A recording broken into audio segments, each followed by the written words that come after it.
you think about the things that you enjoy about your life, are they the complicated things or are they the simple things? You know, like you think about like I played baseball all the way high school, all the way through college. And one of the things that struck me about the game is how complicated it is, but also how simple it is. You throw the ball, you hit the ball, you catch the ball. That's it. And you do it in order, in different orders, but that's the simplicity of it. How you put those things together can get complicated, but it's not really super complicated. I guess I would just think of it as like sophisticated. It's like soccer. What do you do in soccer? You run around on a big grass field, you fall down, and you kick a ball into a net, and you fall down some more. That's basically what it is. Is it more sophisticated than that, though, when you play at a high level? Of course. You describe it in its most simplest form.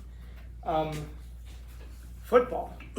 You get a weird shaped ball onto a field, and then you run into each other until someone can take it too far in one direction. That's basically what it is, but that's the simplicity of it. It's the sophistication that makes it something that kind of intrigues us, and you're going to notice that the things that intrigue us, well, they're all mental.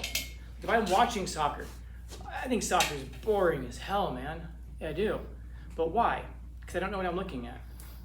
I'm sure there are little nuances. I'm sure there's a lot of strategy things going on that if you watch it, if you like it, and you grow, especially if you grow up playing it, you see these things and you're like, yeah. This past weekend, there was this really big jiu-jitsu tournament. Well, actually, he has two big jiu-jitsu tournaments over in Las Vegas. One of them is called CJI, Craig Jones Invitational. It's watched by like millions of people around the world, and I would bet that all of those million people who are watching it have the exact same thing in common. They all do jiu-jitsu. If I took one of you guys who doesn't do it, in fact I did this, a friend of mine, we were watching it, and he looks at it and he says, it just looks like two men in spandex rolling around. Yeah, that's what it looks like. But if you know what to look for, you're like, oh man, did you just see that? What? Well, the way he moved his foot just there, that was dope. The guy moved his foot. How interesting is that? It is if you know what to look for. Soccer is interesting if you know what to look for. Baseball is interesting if you know what to look for. Football is interesting if you know what to look for. And so the necessities are the very basic things, you know, that make life livable. But the broader things are the things that make life enjoyable.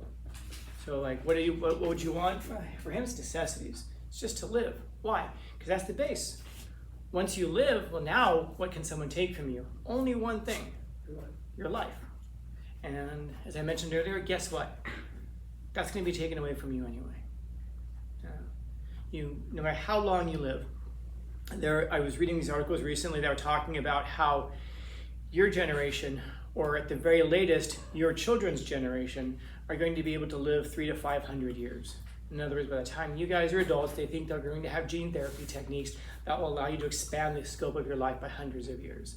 If not you, for sure your children. That's pretty sick. I guess I would ask you now, what would you do with an extra 400 years? An extra 200 years? An extra 300 years? I'd be bored. Yeah, probably be really bored. Because, I mean, as it is right now, does today matter to anybody in this room, really? I mean, like in a deep, meaningful way? Yeah, a friend of mine died from cancer a week or so before school started. I would go visit him. Do you suppose one more day would matter a lot to him in that context? Yeah. If you have as little as tomorrow matters to anybody in here right now, how much less do you think it would matter to you if you knew you had another 500 years of life, another 300 years of life? Yeah, it matters even less because you have more of it. So the scope of it is what makes it. It's those limitations on life that you either don't know or you have a very set time that makes life so interesting. And then what you do, of course, in between is the sophisticated part. Life itself is simple, but the more you have, like Alexander, the more that can be taken from you. So how do you want to live? You want to live like Diogenes? Raise your hand if anybody here wants to live like Diogenes. Yeah. And if you had to choose between living like Diogenes or living like Elon Musk, I wonder how many people would choose Diogenes. Because Diogenes, it's great to say, oh yeah, it's simple. Nothing to take from him. But it's not just that he had nothing. It was the mindset that nothing else mattered as much as life. And even life didn't matter so much. And if things don't matter, well, then there's really nothing that can be taken from you. It's the mindset. It's the mindset. If you have things that are valuable to you, they can be taken from you. But then again, those are the things that make life livable. And so you come across people like him. And you can go on YouTube, if you type in like stories about Diogenes, you'll find like 45-minute videos that are just like rapid fire stories about his life. Not like whole paragraph stories, like 2 or 3 sentences summarizing stories about his life. And that will go on for 45 minutes talking about the stuff that this guy did. And he never wrote a single book. So why is he so well known? Because he lived it. He lived the book. He lived his life. And people looked at his life and said, wow, the way he lived. But it's the principles. It's not just what you do. It's the principles of it. Yeah? And so, what do the gods want? Nothing. They have everything. But to be godlike is to imitate them. So, for example, they have power, so we want to approach them. So we want some power. They don't have a desire. Like where do the gods live? The sky. In the sky. Mount Olympus. Who knows? Somewhere other than here, for sure. And so they live where they don't have a need for anything. The simpler you can make your life, the less of a need that you have for things. So far so good? All right. So I'll ask you guys the same question I was asking last week. You have to answer it, but just think about it. Growing up in Los Angeles, as I did, if you're poor, you know you're poor. Because you can be sitting in your neighborhood, and because of where you're situated, like for example, I grew up in Echo Park. I remember one day, traffic on the freeway was horrendous, and so sometimes people would get off on Sunset Boulevard and drive up if they live like in Beverly Hills, Bel Air, these places you've heard of before. They would get off the freeway in downtown, and they would drive all the way up north to go back to their really nice area, which means you drive through some crappy neighborhoods, some nice ones, crappy ones, nice ones. And that's the thing about LA. You have crappy neighborhood, nice one, crappy one, nice one, they're all kind of together. I remember one time standing on Sunset Boulevard with a friend of mine, and we saw this Lamborghini, it was a Countach going by sunset. This is a car that's worth more than our houses, literally. One car would be like twice the value of any of our houses. And we're watching this car just go by, whenever we were like 12, 13, whatever. And a friend of mine just sits there and goes, fuck man, we're poor. And for whatever reason, it had never occurred to any of us. Like we knew we knew that we weren't, Beverly Hills now 210 on television, But when the stuff you saw on television, that was just like stuff you saw on television. And once in a while you could visit neighborhoods, but you don't actually live there. None of us actually live there. None of us ever would live there. But that kind of an expression from this guy all of a sudden hit us for some reason like, no, what the hell, he's right. That's right. And then a little bit of time went by, not more than a couple years, and I started thinking about that like, well, geez, like what are your opportunities in life then?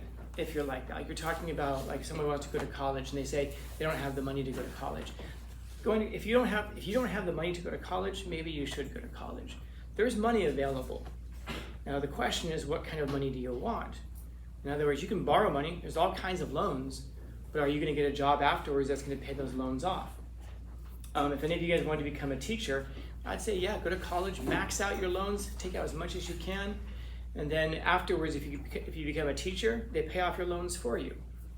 If any of you guys are going to go into the military, it's another great way to go about it. If you want to be an officer, go to college first, get a college degree, then join the military, and then you'll go in as an officer if you pass their tests and everything. But they also pay off your loans for you when you go into the military. There are a lot of jobs that they will pay off your loans for you. So know first off if that's the case. But beyond that, like if you don't know what you want to do, it's crazy to go to college and take out a bunch of loans and then hope that someday you're not going to be working as a barista. If this is you and you have the necessities in life and you're thinking, I can't even afford to go to college, if you work your way up, save up some money, and you're worried about starting a business, because what's the worst that happens to you if you start a business? You invest all your money. What's that? It fails, and then how do you end up? Broke boy. Isn't that how you started off?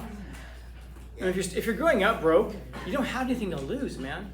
Worst case scenario, you're going to end up the way you started off. But you're probably not going to, especially living in the United States, you're not going to. You're probably going to end up better. I mean, almost everybody ends up better than where they start. Almost everybody, unless you just make horrendous decisions your whole life. Certainly, at the very least, your kids will be better off. But what's the worst that happens to you? Oh, you're going to go bankrupt. You know you're going to die, right? That's the worst that can possibly happen to you. And you wake up every day knowing you're going to die. The gods don't have that problem. Their problem is they're going to live forever. They're going to have to see everything. They're going to have to hear all. They're going to have to hear all the new music. These poor guys. And yet, for the rest of us, we're going to die. And yet somehow we wake up every day with that in our heads, at least at the back of our minds anyway. And yet we've managed to live life anyway, to go forward anyway. And if you could really reconcile yourself to the idea that you're going to die, then nothing else is really nearly as terrifying as that. You know, you start a business. What's the worst that happens? You go bankrupt. Be bankrupt and you're going to die. You realize that, right? Even whether you're rich or poor, when you die, you don't take it with you anyway. In either case, well, why don't you ask your crush out? Oh, what if they reject me? Oh, you're going to die, right? That's going to happen anyway. You know? But that's worse than death. Not yet. Not yet. There are things even worse than that. And by the way, if you don't and you're in the friend zone, you belong in the friend zone. You deserve to be there. Just leave it there. Leave it out there if anybody needs to hear that. The point of it all is this. If you can strip your life down to these things here, what are the things that you need? Now, the things that you need, not necessarily the things that you want, but what are your goals? And this is why it's important to establish them. It doesn't mean like by the time you're 15, you know what you want to do with the rest of your life. But how about what do you want to do with the rest of your week? And one is not just like a desire. It's what can I do this week that will set me up to have a better week next week? That's the kind of thinking that's really, really hard for people to get their heads around. Like I was just listening to this guy talk about money and money management, and it's interesting. If you take most people, and if I were to give you $1 million today, let's say for example, and just say $1 million in your bank account, tax-free, IRS shakes your hand, says it's all yours. The question is, what would you do with it? Now, before you answer, there are different mindsets. First mindset, buy a car, buy a house, get some new shoes. Second mindset, how could I invest this $1 million to make it $3 million by next year? How could I continue living the same way I'm living right now? Because it's easy to justify and go like, I'm not going to change anything. I'm going to buy a car just for transportation. And then you're going to buy that Lamborghini I was talking about earlier. In other words, how can you maintain yourself right now to have $3 million 2 years from now? How can you turn that into $50 million 10 years from now? That's the second mindset. The first one rationalizes, let's just blow all the money now. Second one is, how can I live with money? And why do you want that $50 million from, years from now? I don't know. But when the opportunity comes up, I'll have $50 million. So I'll be able, it's better to find yourself with $50 million and know where to invest it just yet, rather than sit there and go, man, if I only had $500,000 right now, I could get involved in this thing. How many people are walking right now saying, dude, if I only had a few $100 in Bitcoin back in the day, you know, if I only had a few $100 to invest in Amazon back in the day. Yeah. There's ways for that, but you wouldn't have had the money to invest in Amazon, because if you had the $500, think about what you'd have done with it. Would you have bought the new shoes? Or would you have bought the Amazon stock and continued eating ramen for a few years? That's the hard part. Ramen. Yeah. If you're wise. But most people, and by the way, this isn't a put down. This is just to say, have you guys ever heard the book Rich Dad, Poor Dad? A lot of students ask me about that book. In short, do you see money as a thing to buy stuff, or do you see money as a resource? People like Elon Musk, he started PayPal, sold it off, and what did he do with that money? Bought himself a mansion. I'm just kidding. No, he didn't. He started Tesla. He took that money and started Tesla while driving a Corolla still. And then he started SpaceX. He took the money from Tesla and started SpaceX because his whole idea is an asteroid could hit the Earth and wipe us all out. I want to save humanity. That's a hell of an investment, whether you like the guy or not, politically or whatever. The dude wants to save humanity. That's why he wants to go to Mars. People make fun of him, stupid, he wants to go to Mars. Do you know why? If an asteroid's head for us, we can't stop it right now.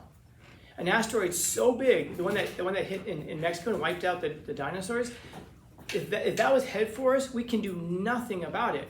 You take our technology in 100 years, 200 years, we have no reason to believe that we could stop something that big from wiping us all out, even with our future technology.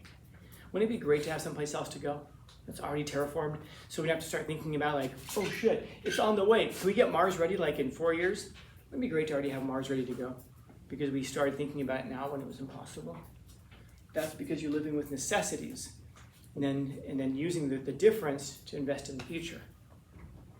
And so 2 different mindsets. And it's not just money, it's time as well. What do we do with our time right now? Do we put it into entertainment or do we invest it in getting better? I remember as a student last year, did really poorly in my class. Always sat there and was like on his computer and on his like listening to stuff on his phone.